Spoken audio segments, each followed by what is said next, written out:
There are some who believe that life here is being monitored by life out there.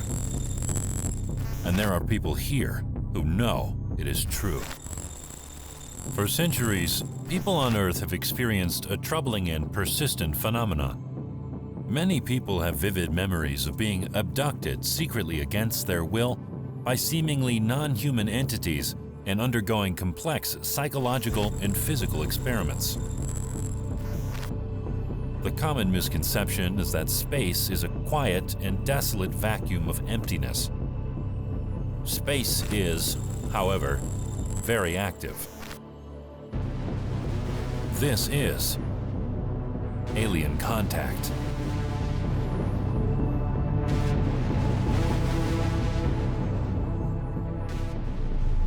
Middlesex, England.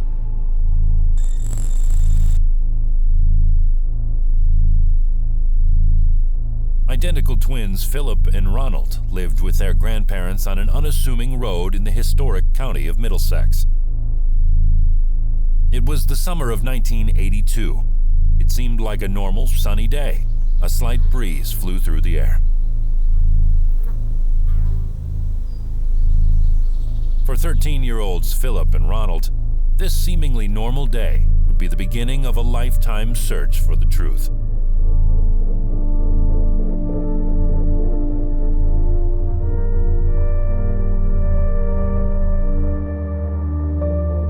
The twins afternoon, playing in the garden, fussing over their beloved grandmother.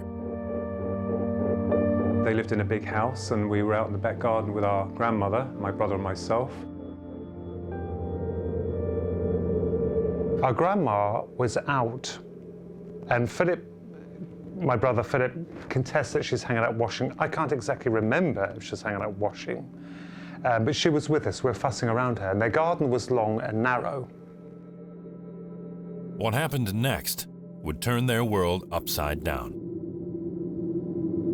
In the distance, over the rear fence, what looked like a silver balloon was rising.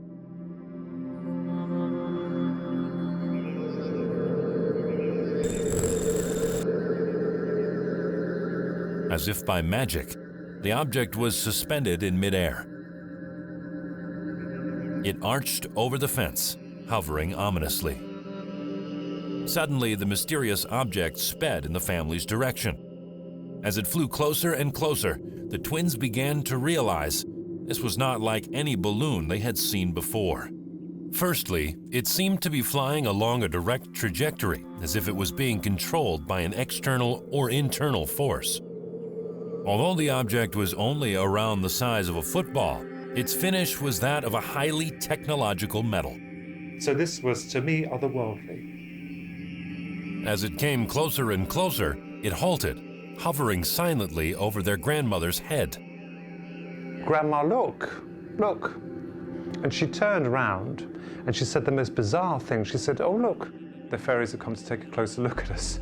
We realized at that point it wasn't the fairies and that she was trying to, calm us to the situation. This, to me and Philip, was technology. It was technology. Before they knew it, the object advanced towards the house, hanging around the second-floor windows. It then traversed quickly over the roof of the house and disappeared out of sight. The incident confused, intrigued, and scared the young boys. It was haunting. It was like something from Doctor Who. And it just hung over our head, and it was watching us. And, in regard to a string or cord, there was nothing. Absolutely nothing. They didn't realize it then, but this would be thought of as their first experience of alien contact. So that's how it started. It was a sighting of what we would call a UFO, an unidentified flying object. It was quite small to be a UFO. It was, my brother's always said that it was an eye, rather like the Foo Fighters in World War II that were spotted. In popular culture, the term UFO refers to suspected alien spacecraft. Although its definition encompasses any unexplained aerial phenomena.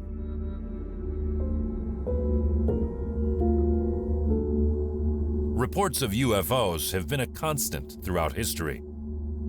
And just as we started down the woods, well, it went up through the trees. It looked like a big cigar shape with light lit from both ends. And then it seemed to just go together, make a ball, and fly out into that field, and it was a great big, huge yellow glow out there. And then there's another, and it come down, and it looked like big red wheels, like a wagon wheel. As far back as we can tell, humans have always observed the sky above them, noticing objects, lights, and movements that they can't explain. As our understanding of science has developed, these occurrences have become increasingly rare. Cases that remain unidentified and that some people would say is an argument for there being an extraterrestrial explanation are very rare. However, although many UFOs can now be easily identified, the mysteries that remain become even more intriguing.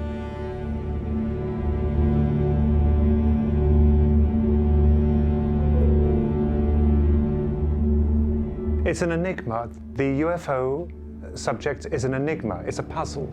We can't solve it. Most cases we get are misidentifications, the occasional hoax, aeroplanes, planets, you name it.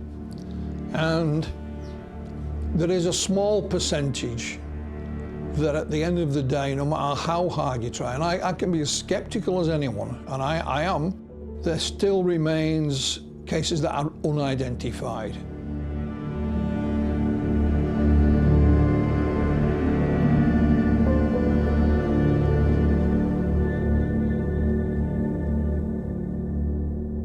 Philip and Ronald described the UFO they saw that afternoon as a sort of Foo Fighter. This was the term used by World War II pilots to describe UFOs seen in the skies. The United States Air Force began to report the mysterious crafts in the early 1940s.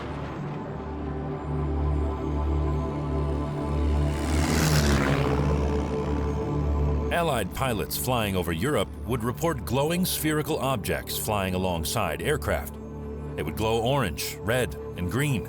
They never showed up on radars and would outmaneuver sophisticated aircraft.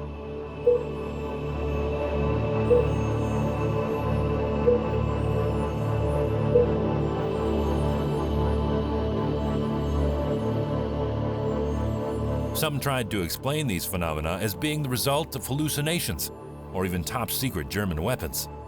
However, some are certain that the strange objects are, in fact, alien spacecraft. But for the majority, they will pass it off as an explainable phenomena, atmospheric distortions, light refractions, secret technology. They will go through everything other than what it might possibly be. The twins, Philip and Ronald, would both become ufologists, practitioners of the study of UFOs. However, Philip and Ronald's encounter with the silver orb wasn't the only unearthly encounter they have experienced. It instead signaled the beginning of a series of strange occurrences. And it was until the period of 1989, the winter of 1989, where the full scale of this phenomena really dug into me.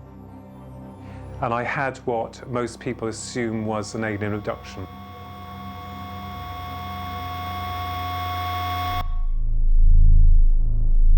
Marston Moratain, Bedfordshire, England. Marston Moratain is a village in England. It was the winter of 1989. Philip and Ronald were now 20 years old. It had been 7 years since the incident in Middlesex. Although the UFO incident had a big impact on the twins, they found it easy to dismiss it as an isolated incident of childhood strangeness. However, in the space of 24 hours, how Philip and Ronald would see the world and the possibility of extraterrestrial visitors would change forever.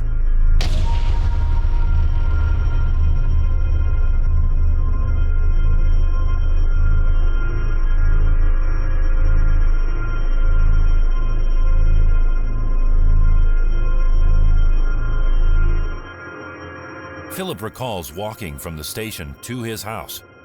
They lived on a cul-de-sac in a house with a frosted glass front door. The young man greeted the family dog, Benji.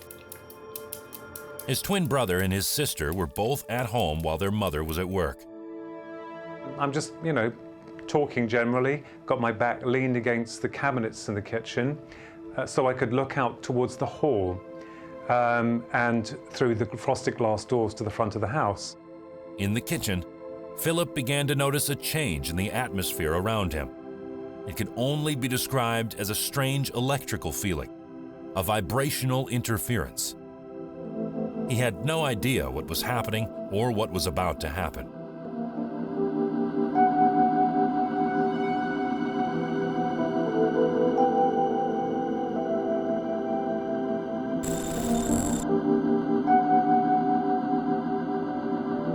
Following the change in atmosphere, Benji also begun to react to something. His ears pricked up, before growling, eventually barking, perhaps using his heightened senses to detect a danger Philip could not yet see. Suddenly, Ronald froze, and his head craned up to the ceiling.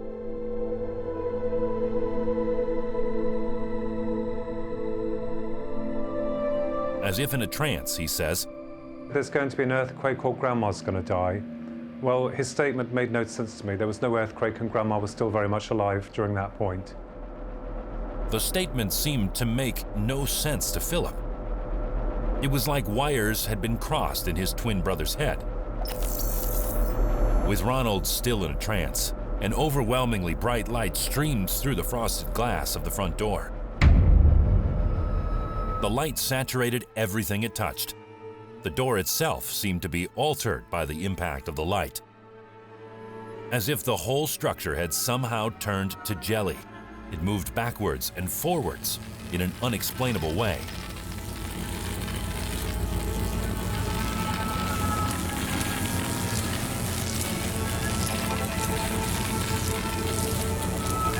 Part of my mind thinking this is not possible, this is not happening.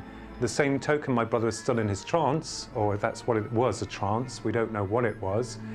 And I don't know what my sister had been doing to the far left, but remember this was happening in initially seconds.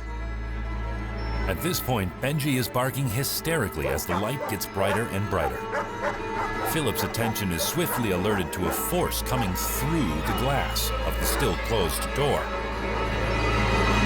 The force manifests itself as a figure. A humanoid silhouette standing no more than 3 feet tall, clad in all black, wearing what appeared to be an oversized helmet on its head. The atmospheric pressure increased to an unbearable peak as the figure suddenly shot into the boys' shared bedroom. Terrified, Philip grabbed the nearest knife, yelling that there is an intruder in the house. The thing, whatever it was, shot from the room, across the hall and up the stairs, where it disappeared.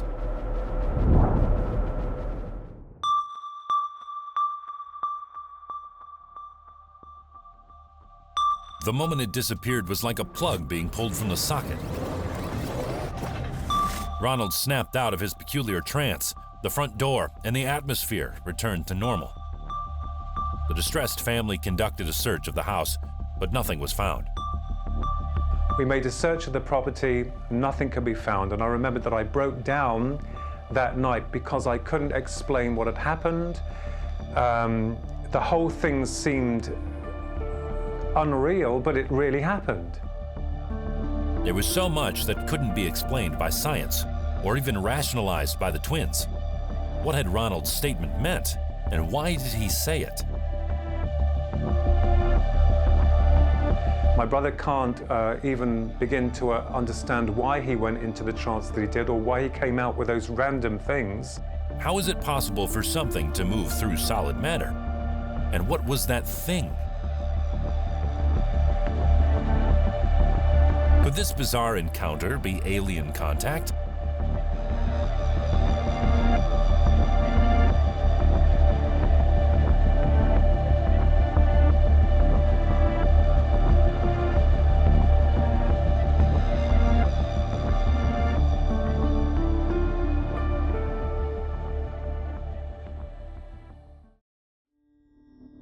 Philip was understandably distressed by the events of the afternoon. This no longer felt like the UFO event of his childhood that their grandmother could describe as the fairies coming to visit. The visitors were gradually feeling more and more insidious. It was later, in the early hours of the morning, that things would become even more unexplainable. Philip awoke to find himself hovering on his back. He was inexplicably in the hallway, suspended about 3 feet above the ground. He felt himself slowly pulled towards the kitchen. Head first, Philip describes moving through the glass of the door. Just like the small figure before, somehow solid matter has become malleable. And my mind's thinking, that's not possible. How am I able to get through physical matter? I couldn't work out what was going on. I was petrified because I couldn't move, and there seemed to be some unknown force that was pulling me through the glass. Philip couldn't move his body. He couldn't make any noise. He couldn't scream for help or escape. The force carried on moving his body through the conservatory and out to the garden. I wasn't panicked. I was almost like, well, if there's something that's got a hold of me or taking control of me, then I'm just going to go with it.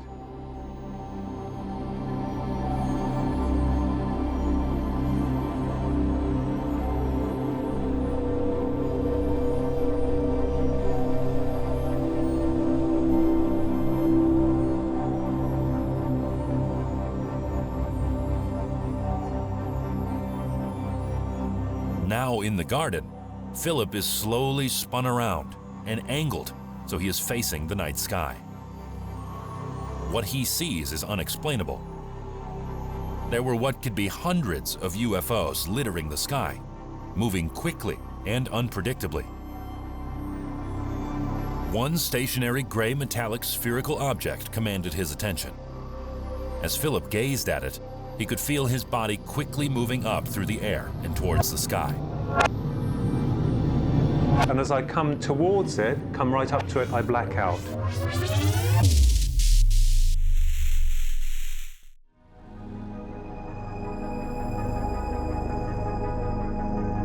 Slowly realizing his surroundings, Philip is horrified.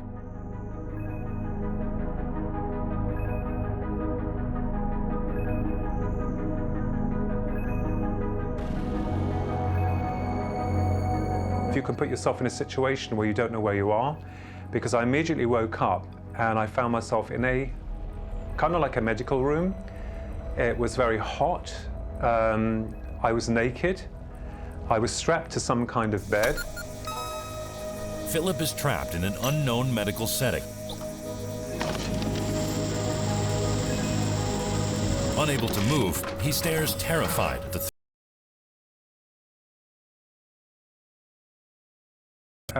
There were 3 tall beings that were kind of like enveloped in this mist.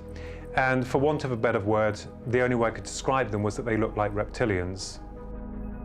Reptilians are thought to be a species of humanoid aliens that have been reported in many alien abduction cases. Described as shape-shifting, scaled-skinned, and tall, it is thought that they can infiltrate human society through a sophisticated disguise.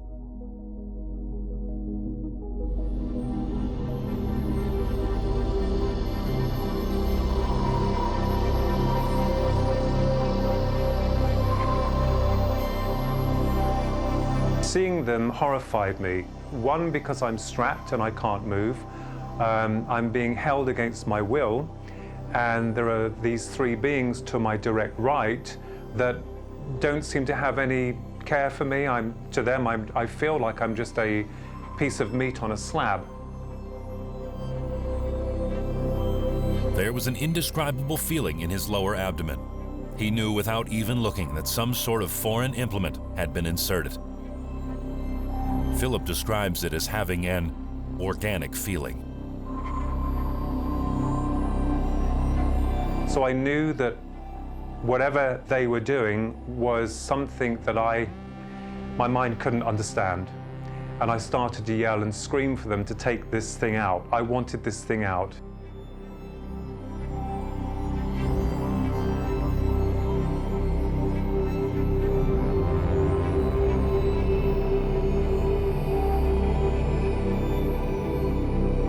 me, it felt like rape.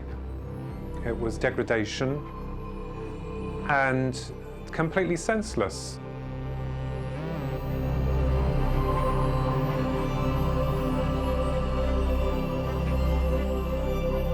Abductees consistently report undergoing forced psychological and physical medical procedures.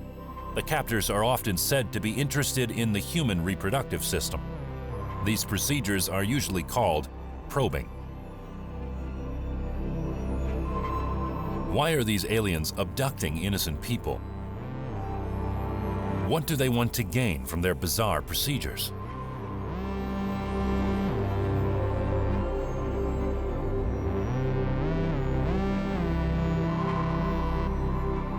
Because of a lack of material evidence, what we know comes from human first-hand accounts of their time being abducted. From hearing stories like Philip's, believers have tried to piece together accounts to gain answers to their many questions. Very horrifying. I mean, you know, people, they can laugh or joke about it, but to me it was one of the most life-changing events ever. There are lots of theories about what the goal is of the aliens in their experiments. The way that they go about the abduction process is covered under, darkness. Obviously, they don't want any form of interaction with us as humans. It's as if they want to keep their project silent.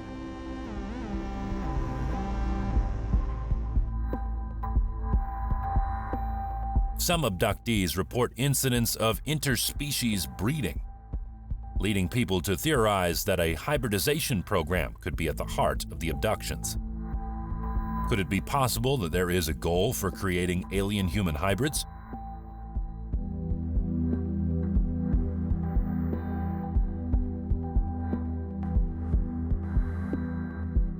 This theory has led people to think about how there could be a danger of aliens wanting to colonize our home planet with a new altered life form. Some even believe that the creation of all human life on Earth is the result of alien genetic experiments. Some people ask, is it possible that these visitors are simply as curious about us as we are about them?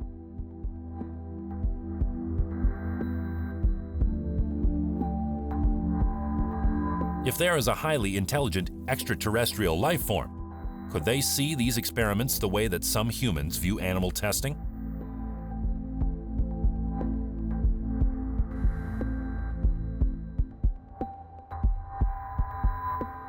It could definitely be seen as a possibility that the seemingly cruel procedures are viewed by the aliens as necessary for scientific advancement.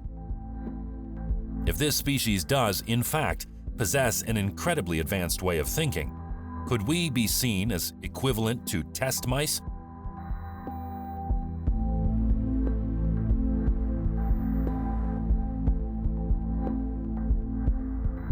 Another phenomenon reported after the events of an alien abduction procedure is that of an implant inserted by the captors.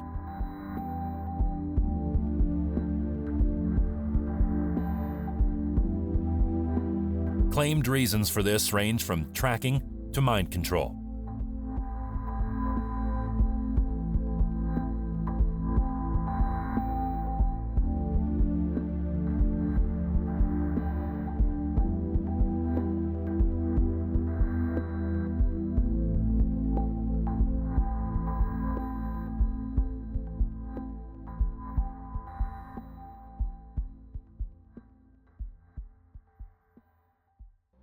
On the spacecraft, Philip felt the device that was inserted into his lower abdomen be extracted mechanically.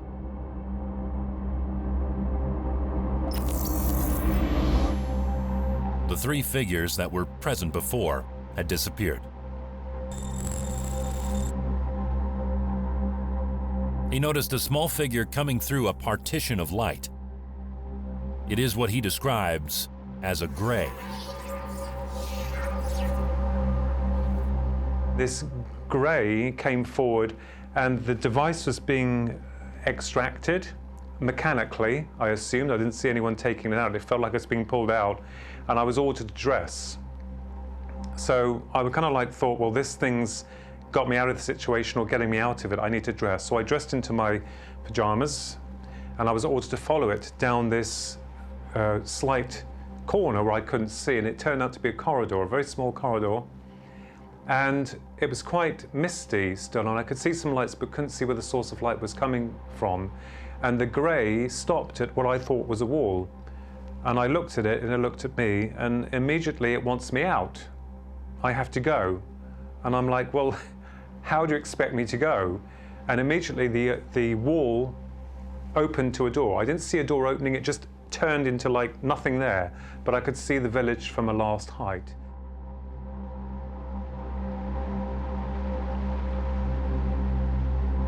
What Philip describes as greys is thought to be a species of alien. When we think of an alien, there is always going to be an image that comes to mind. More often than not, it is an image similar to that of a grey.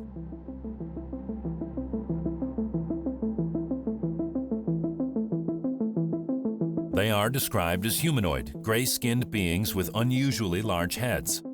They are said to have exaggerated, large, opaque, completely black eyes. Often two types of greys are described, one smaller and one taller and more powerful. Because of the prevalence of greys in reports of sightings and abductions, they have become an iconic representation in media and culture. Greys were popularized by films such as Close Encounters of the Third Kind.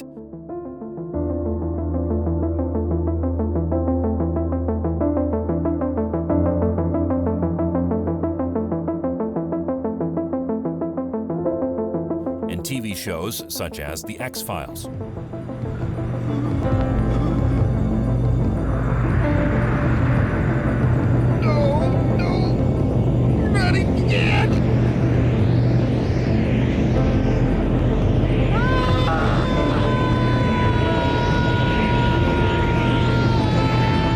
I think the reality of this is something, perhaps why the system is keeping quiet, because of the horrific nature of how people will react to that reality. If the media stated on the news channels that UFOs are real and so too are aliens, how then are they going to explain about the procedures of abductions that occur? You know, oh, but what we haven't told you is that there are certain species called the greys that, you know, that come in the dead of night. They infiltrate through solid matter. They can abduct you. They can do experiments on you. They can screen your memory so you forget more times than not, and they'll put you back. You know, people aren't going to be able to handle that. This alien species has become synonymous with abduction reports, leading skeptics to ask what came first and what are the lines between fact and fiction.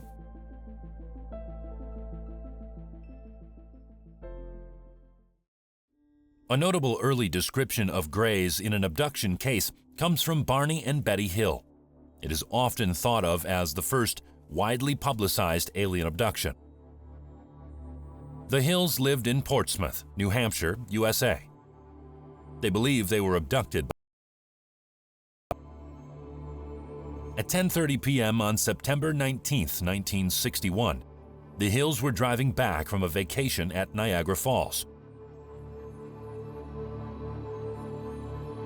As Betty and Barney drove down a dark stretch of Highway 3, Betty claimed to have noticed a bright light in the sky.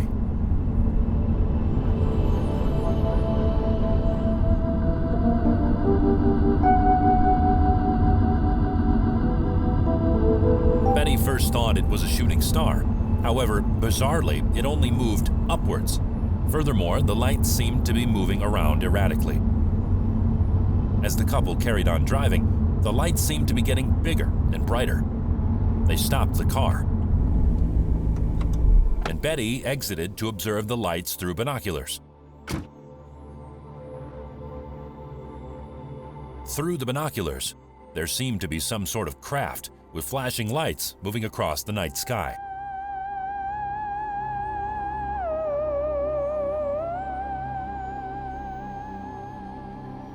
The couple got back into the car to chase the craft, to gain some answers to what they were seeing.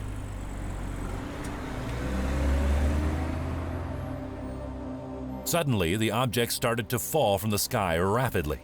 The Hills car screeched to a halt in the middle of the highway.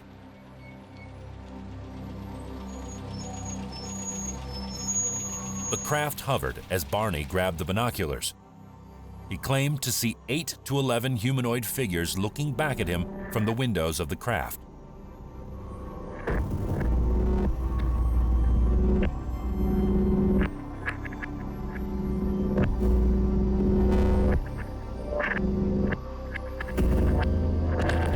As the figures stared at Barney and Betty, a buzzing sound was noted.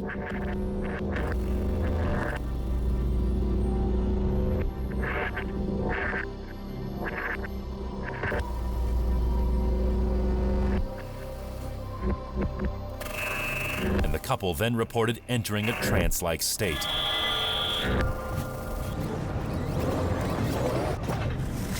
They would awake 2 hours later, sitting in their car, 56 kilometers away from where they had previously stopped, with no idea of what had just happened.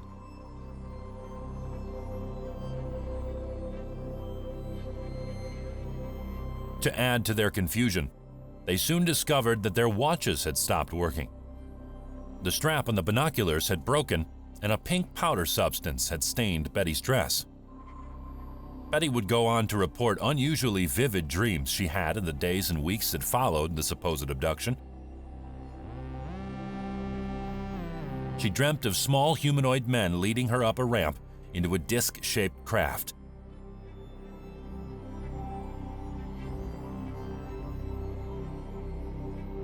To seek answers, the couple sought the help of a psychiatrist who used hypnosis on the two to try to find out what happened that night. During their hypnosis sessions, Barney and Betty's accounts were shocking. Similar to Betty's dreams, gray beings were said to walk them up to a spacecraft. They were then examined in an unexplained medical setting. They removed all their clothes and took samples of their skin, hair, and nails. They described being probed with needles, with one large needle being inserted into Betty's stomach.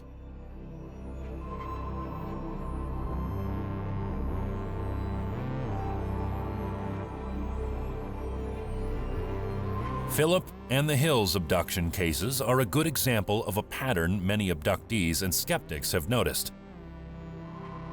First, the abductee will be captured by the aliens.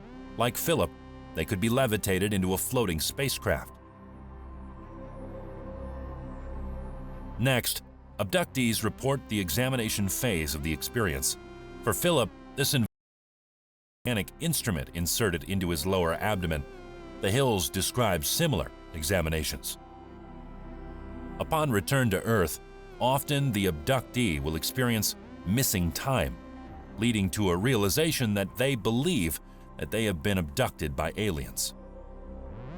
Abductions are described as an extremely traumatic event, degrading and distressing. Many experience symptoms similar to that of post-traumatic stress disorder. To a believer in aliens, the similarities in many abduction cases suggest a sinisterly uniform procedure. It seems to be orchestrated for a purpose. Could it be complex genetic experiments that change the very meaning of being human? For skeptics, however, similarities in cases instead conclude the power of false memories, cases of sleep paralysis, and hoaxes. It is true that often when cases of alien abduction reach the media, they are met with scorn and ridicule. People can think these sorts of incidents belong strictly in the realm of science fiction. But for those who experienced it, it is no joke. People laugh at you. You've been abducted by aliens. But it's not quite like that. The experience is very different. And I think when you've gone through something trauma-based, you know, you come out the other end and you're a survivor, it changes you. This is what's happened to me. Have I gone through some form of transformation? Yes, I think I have. And it's all due to wonderful people within the UFO community as well that's helped me understand that. So you find that you're not alone at all. Yeah, I agree with that, but I wouldn't say there's anger. You know, you hear sometimes these accounts of people are angry. There's no anger. It's just the mystery causes a burning desire to know more. Many alien abductee claimants are rightly wary of the media. In the case of Barney and Betty Hill, they avoided the media for years. Often, experiencers of these paranormal occurrences only go to the press believing it might help them get answers for what they have gone through. However, this is rarely the case. We were pulled into, the media circuit briefly after the experience. We didn't ask for it, and yet you're attacked by the general public, saying that you're just selling your books and you've concocted some fabricated fairy tale, and so it's quite vicious. So I think that the way I view it, the way I see it, is that no, we're not special. We're all special, and we're all looking for our own truths, aren't we? The field of ufology aims to answer questions not embraced by mainstream science. Many ufologists, like Philip and Ronald, have had direct experience regarding UFOs or alien contact. They feel like theories such as sleep paralysis or false memories can't even come close to explaining what they experienced. The most difficult thing to deal with as a ufologist and paranormal investigator is, one, trying to deal with the reality of it, deciphering what is real and what is not real, although more times than not you get a feel of who is being genuine, especially with photographic evidence or film footage and that type of thing. But also the other difficulty we have is ego, and it has to be said, because when you come into this field of investigations, you should have no ego. You leave your ego at the door, because there's a compassionate part deep inside you that changes you, where you want the truth and only the truth.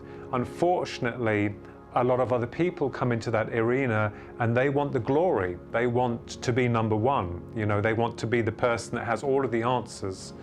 But I think it's a shared process, like a group of people that all share together and unite together in celebrating that, in understanding that we are dealing with alternative forces that we can't yet explain, and working towards revealing that. So I think that's part of the difficulty that we have. Sensationalists, ego, and people who aren't truthful. What feels most apparent when looking into alien abduction cases is their dedication to their search for the truth. Philip and Ronald still hope that one day they will find the answers to explain what they have been through. I've been asked before, we both have been asked, why are you pursuing it? Well, you've been down the rabbit hole. So it's like you're not going to leave it later on in life. Earlier, it's funny, I didn't want anything to do with it.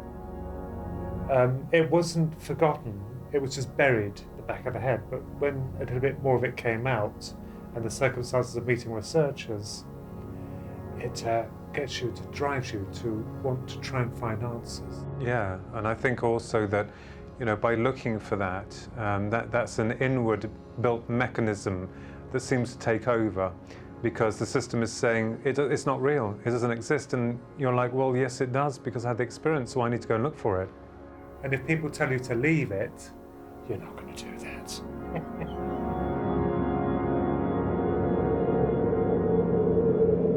The last UFOs that we had observed was on the 9th of April 2016, that occurred at 11:15 at night. That was witnessed by other people, and these 3 spherical white objects were stationary over our house. They were massive, but they'd been clocked by my niece on their way to us.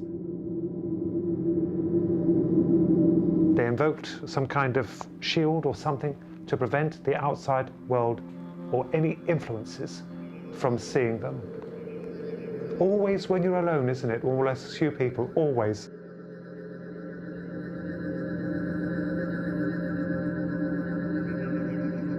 We haven't seen anything since then, but when you are in that situation of high strangeness, it changes everything, but it still hasn't answered anything for me, because I remember thinking, here we are again.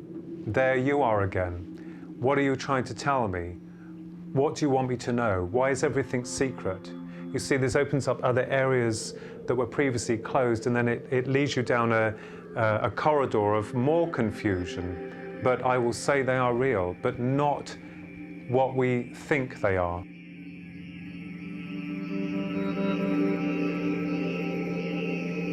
Can alien abduction phenomena provide answers to the question, are we alone in the universe?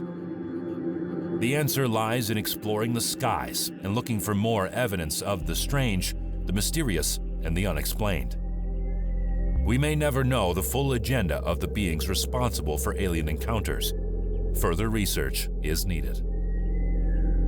Each new encounter, however, increases our understanding of alien agendas and prepares us for the day when we will have full disclosure. This is Alien Contact.